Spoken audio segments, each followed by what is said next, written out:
Hello, my loves. Welcome to my channel. I'm Jess of Bahati Life. Thank you so much for tuning in.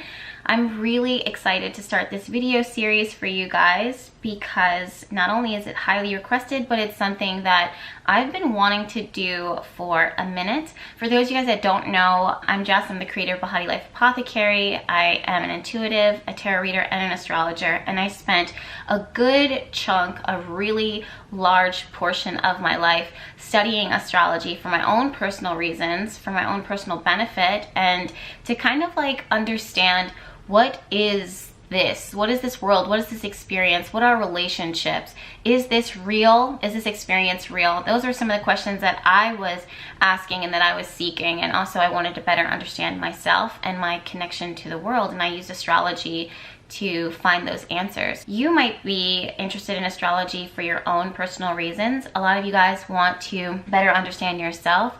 You want to better understand your relationships, or maybe you want to do life-shattering predictions. That is what this video series will be about. I do want to say quickly that as simple as astrology is, it can get complex and pretty advanced pretty fast. And that's because when you're working with energy, it comes from such a simple seed, but that seed can grow and branch out into the most rooted, heavy tree with tangled roots. And in order for you to understand astrology in and out, you have to become very comfortable and fluent in the basics. And from those simple core basics, you can make those life-shattering predictions for the world, for others, or for yourself. And then also understand yourself on a deeper level. Or without astrology, you would spend your entire life trying to figure out, and then maybe even for some people, never truly understanding themselves in and out. So the first natural question I should answer is, what is astrology? And astrology is pretty much the study of the planets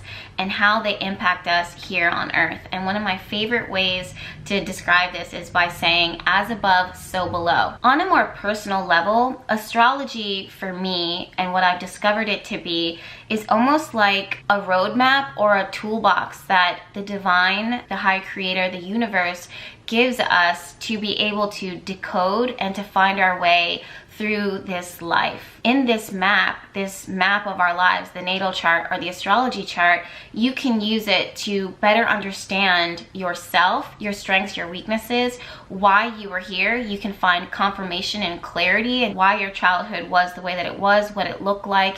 And it almost acts as validation for your experiences, but also it can connect you to who is your better half. Not only is your natal chart the total breakdown of who you are and your strengths, your weaknesses, your potentials, and your pitfalls, but when you look at your transits, you're able to see and understand what is going on around you. Again, as above, so below. So these energies that were blanketed under the transit of Saturn, the transit of Pluto, and how those planets impact us in our personal lives, we can see all of that within the chart. So this gives us the tools, the resources to be able to understand, okay, there is a blockage here, there is an obstacle here, here is a challenge, here is a growth, here is a potential. All of these things are constantly changing as the cycle of life moves on, and they're at your fingertips for you to use at your discretion in order to make conscious decisions for what you want ultimately your life to look like and what you want your experience on life here to look like. So then that brings me to the next question, which is, what is the astrology chart and what is a natal chart and how do I read it? So I actually printed out a few natal charts for you. Let me go ahead and cross this person's name out because I don't want to put them on blast. I'm not sure how clearly you guys are going to be able to see this. So this chart in particular is for one of my friends. This is literally the entire map of his existence. I shit you not. From the moment that he was born, which I can see with his ascendant, the energy of his parents, his health conditions, his psychological conditions, for good or for bad, his relationships with other people, what those relationships would look like, his potential marriage partner who he would naturally be drawn to marry, their profession. All of this is written within his natal chart. It's so interesting because all charts are kind of set up the same way if you're using the same tool and resource in order to pull that chart. And for me, I use astro.com, which I find the most accurate. They do not sponsor this video, but I've been using them as a source since I've started studying astrology. But that's neither here nor there. Most charts look very much similar to this. But no chart is alike. There's no chart that is exactly alike, even with twins. Everything is very unique because the planets are constantly moving. The planets are constantly changing. Planets, or these symbols inside of the circle, represent planets. Those planets bring their own energy, and that energy changes into their personalities based upon signs that it falls in, and then how that personality expresses itself it changes depending on how that planet is contacting another planet or other important angles. Now, again, this is one of those things where astrology is very simple, but it can get very complex and advanced and feel very overwhelming and frustrating very fast. So I'm going to put a pin in all of that for right now, and we'll revisit it in more depth and more detail. I want to make sure that I'm not throwing all of this at you guys and you're getting bombarded with it, because it's very easy to burn out and to get frustrated with something that you're very passionate about learning. So we're going to go through this very nice and slow. So what I want to say though is that all of these charts, they almost look very much alike, but they're not. Every chart is very different. Now this chart in particular is a natal chart. It's an astrology chart for a specific person. And how we pull this chart is by finding out and asking that person, what time were you born, what day were you born, and where were you born? All of those bits of information will create a very accurate natal chart for that person. The more detail you have for the moment that they were born into this world, the more accurate the chart. Now, I understand that there's a lot of people who are born on islands or born in places where the time of birth, like the actual time of day or night that you were born, was not documented.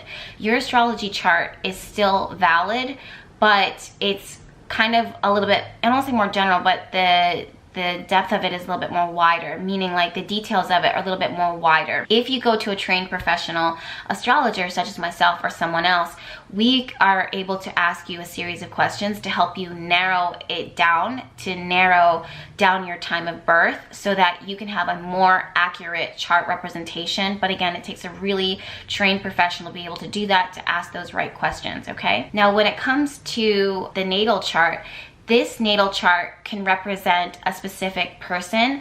It can also represent a thing or a question or your year at a whole, like your year at a glance or your month at a glance. That falls into solar return chart arena. So basically what a solar return chart is the astrology of your year. It takes the sun 365 days to come full circle for the sun within the astrology chart to return to the exact position that it was the moment that you were born, and that starts your personal year, aka your new year. So kind of like in the US, we celebrate January 1st, whatever, as the new year. That's essentially your birthday is your new year, your solar return. So what we do, astrologers, what we do is we pull the chart, an astrology chart, for that moment that it occurs, and we can then see how the planets are falling, the placement of the planets, what planets are impacting each other, and pretty much get a full picture of what your year is going to look like. The good, the bad, the highs, the lows, the ups, the downs, the strengths, the weaknesses, etc. Where is your predominant energy going to be focused?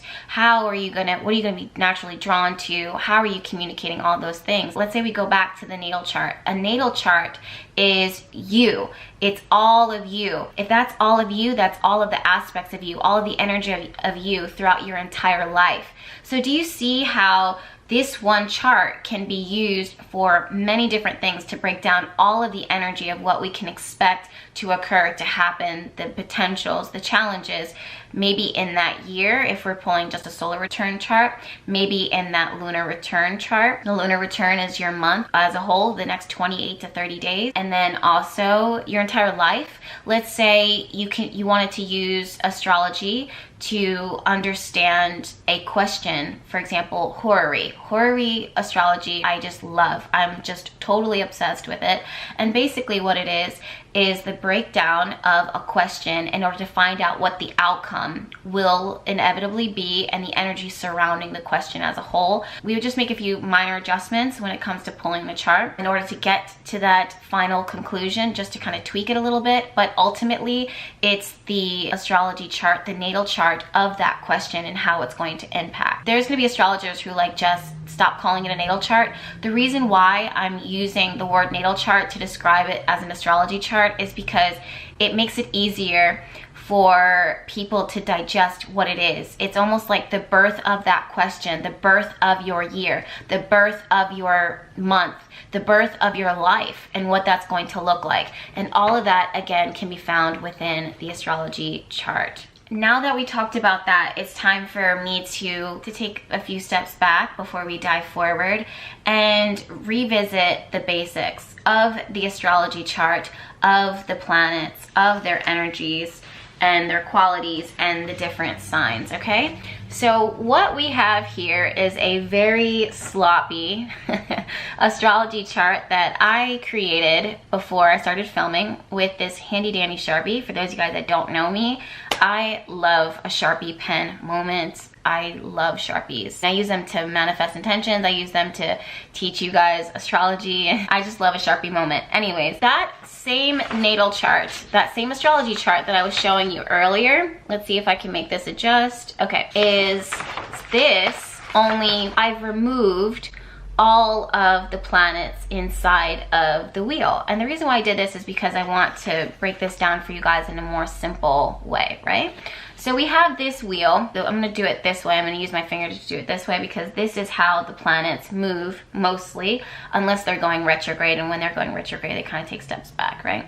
So basically we have this wheel, and this one wheel, your natal chart, your astrology chart, is a breakdown of every single area of life, literally life, not just your life, but all lives, and how it can possibly be broken down into. And it's broken down into 12 houses. If you can believe that our entire life can be broken down into 12 houses, it can, trust and believe. So each one of these slices, each one of these lines represents a house. And that house, that chunk, that little piece of the pie represents a specific area of our life, right? So we have the first house of self, the second house of things that we value, the third house of communication and siblings and our neighborhoods, the fourth house of home and our roots, our upbringing, and so on until we go through all of the 12 houses. Now, for those of you guys who are like, Jess, can you break that down even further? Absolutely, but I cannot do it in this video because it would be way too long. So please make sure that you are subscribed to this YouTube channel. Go ahead and hit the subscription button now and hit the notification bell so that you'll be notified of the next astrology video when it gets posted. If I was to talk about it in this video, it would literally be way too long, and I believe in taking breaks, not only for me, but for you. I will be talking about the houses and the signs, etc., as the series goes along. But for right now, each one of these pie slices represents a major core chunk of our lives, and that chunk, it represents these main components that we are more consciously aware of, and it can break down, even in that one house, it breaks down into more smaller chunks that we don't even really talk about. And those houses are ruled by signs. These 12 signs here, so we have Aries, Taurus, Gemini, Cancer, Leo, Virgo, Scorpio, Sagittarius, Capricorn, Aquarius, and Pisces. The astrology chart starts with the rising sign or the ascendant. And basically what this is what was on the horizon the moment that you stepped into this world, the moment that you entered into this world. What sign was on the ascendant, aka the rising sign? That starts and kind of sets up the entire position of the natal chart. So let's say you have Libra on your rising. So that Libra, the energy of Libra was on your rising sign, on your ascendant the moment that you were born. Then Libra is your ascendant, it's your rising sign. And we'll break down what that means in, again, the next video when we're talking about the houses. So again, make sure that you are subscribed. But for right now, the ascendant or the rising sign creates the position of the entire natal chart. It doesn't change. It stays the same the moment that you're born to the moment that it is that you die. And this is very important because this creates the entire placement that is permanent. It creates the entire placement for your natal chart, and you'll see where the planets, as they're transiting currently, whether it's year 2020 or year 3030 or year 5050, no matter what year it is, where those planets are currently transiting and orbiting, and how they're impacting your natal chart. Now, let me take a step back. Basically, what I just said is that the natal chart, your astrology chart, it stays the same. It doesn't change, it doesn't shift. And that astrology chart is, you know, the map of you, the moment that you were born.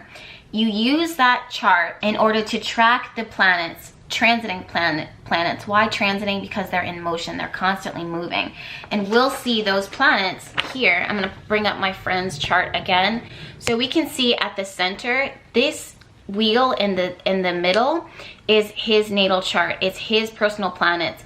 And on the external, these tiny green symbols, those planets that are moving, they're in rotation, they're cycling, they're moving. Those are the transiting planets. So those show where the planets are currently at in our skies the moment that you pull that chart to see what's going on in that person's life.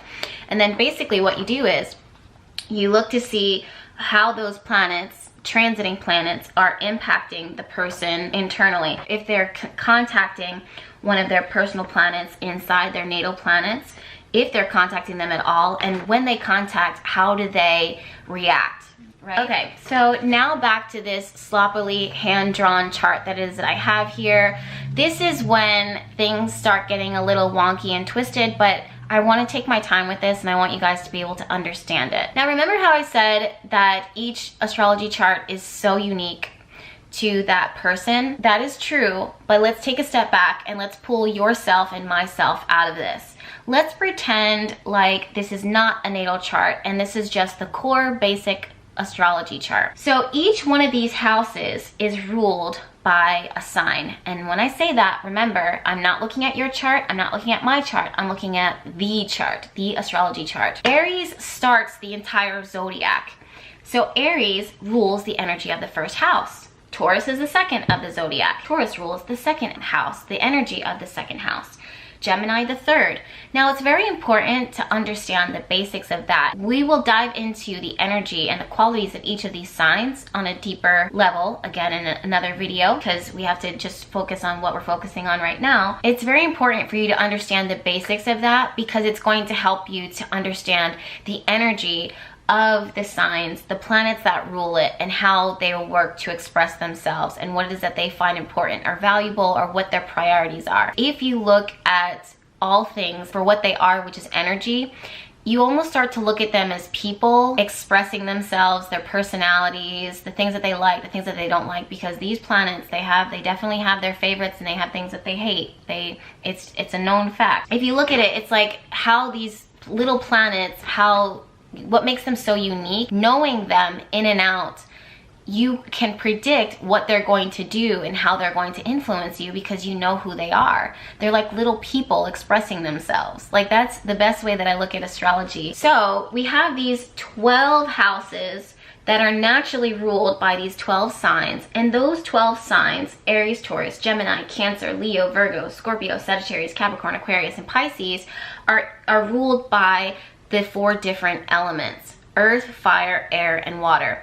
And I find that so interesting because if you are interested in talking about alchemy, it's those 4 elements combined with spirit, this higher energy that it's just like you can manifest, you can create, you can destroy. But that's a topic for a whole nother discussion that I've been studying and I love. Those signs have ruling planets, and some of them have co-ruling planets. For example, Scorpio is co-ruled by Mars and Pluto. Aquarius is co-ruled by Saturn and Uranus. Libra is just ruled by Venus. Personality of these signs is directly impacted by the planets that rule them. It's almost like being raised by the sun or being raised by Saturn. How would that help to shape you as a human being? How would that help to shape your personality? And that's what it is that we're seeing when we're looking at Aries, Taurus, Gemini, Cancer, and so on and so on. We look at the planets that rule them.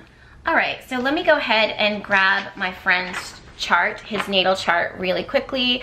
And basically what I want to do right now is take all that we've discussed and kind of apply it to this situation to kind of bring this all full circle, like an astrology wheel. Astrology humor, I guess. Okay, what we have here, again, is this big old wheel. And that same wheel that I was showing you guys here with the first house, the second house, the third house, we see that mirroring here, right? So let me go ahead and get this focused for you guys really quickly. Let me grab my handy dandy Sharpie. So we have the first house here, the second, the third, the fourth, the fifth, sixth, seventh, eighth, ninth, 10, 11, 12, right? So all of these houses represent an area of his life, a specific area of his life that all of us have. So that's a similarity that all of us are going to find within our own astrology charts.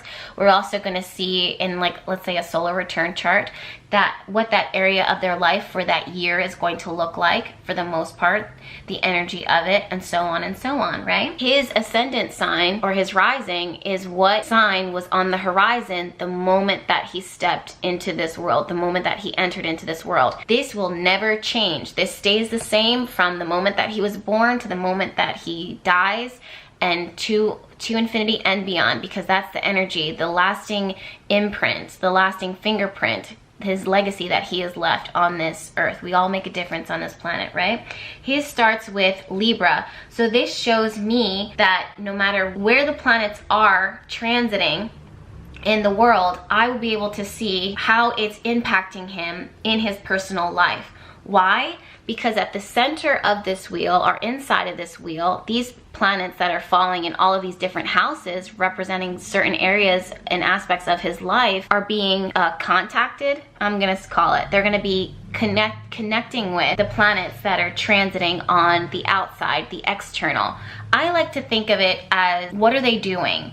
Is Mercury making phone calls? Who's Mercury making phone calls to? And depending on the sign, what is his communication gonna be like? So basically, what we can see is, again, those same planets, what houses they're moving shows where their energy is being expressed.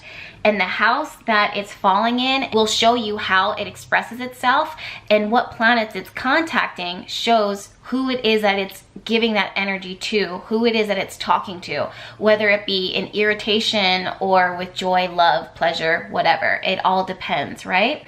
And then you'll see if how that planet is receiving it, that other planet is receiving it. Is Saturn comfortable receiving the message from Mercury? Is Saturn open to working with Mercury? And you can tell, is Saturn in his natural home that it is that he rules, and so on and so on. So I hope that that makes sense, you guys. But when it comes to understanding you or understanding the question, whether it's a person, a thing that you're asking about, your year, a situation, whatever it is, you have to look at the planet, where they sit, if they're sitting comfortably, if they're not, how are they going to express themselves? And you'll better understand that by breaking down that planet's energies and their qualities. So it'll help you to better understand them. You'll know what irritates them, what makes them happy. And if they're not happy, if they're irritated, how would they express themselves, and who is going to be on the receiving end of that? Let's say your fifth house is ruled by Aquarius. What's going on in this person's dating life? Well, the dating life is ruled by the fifth house of joy, pleasure, sex, and fun, and having a good time. Uranus here is falling in the second house. Also, what we'll see is transiting Mars is sitting directly on top of Jupiter, sitting directly on top of his natal Uranus. These are aspects that are found within his chart regardless of what's going on in the planets. They stay the same because this is his natal chart. That's the map of who he is as a whole. So we can see that Mars is providing some type of level of irritation in this person's life currently at the moment. There might be some really explosive changes, some really explosive encounters, for good or for bad, depending on what else is going on in the chart. So I know that that is a mouthful, you guys. I realize, again, it can be a lot to digest. It can be very complex and complicated, but it's very simple, but it can get very twisted and confusing very quickly. I hope that I did a very good job so far of explaining the core basics of the astrology chart, of the natal chart, and how you can read your natal chart. Keep in mind that there is no way, it's not possible for me to give you everything in one video, in one 20 or 30-minute video. There's just no way. Astrology is way too complex for that, and you guys know me, I'm a Virgo, I'm a perfectionist, and I'm not going to give you less than I feel it is that you deserve. I really want to give you a full course meal that you can consume to nourish, and I want to teach you how to be able to cook that meal for yourself, for your family, for generations and generations to come. I don't want it to be just snacks, if that makes any sense. I really want to give you guys a full course astrology course lesson in depth, and I feel like we can do it. I hope that this was a good start for you. I hope that this makes sense. If you do have questions about what I've said so far in this video, let me know down in the comments. Do make sure that you are subscribed to this YouTube channel and turn on your notifications, because this is the first of many videos that are going to be shared on my YouTube channel about astrology basics, so that you can use these basics to dive into astrology for yourself, for your friends, for maybe potentially your clients, as I do. On that note, I will see you guys in my next one. Bye!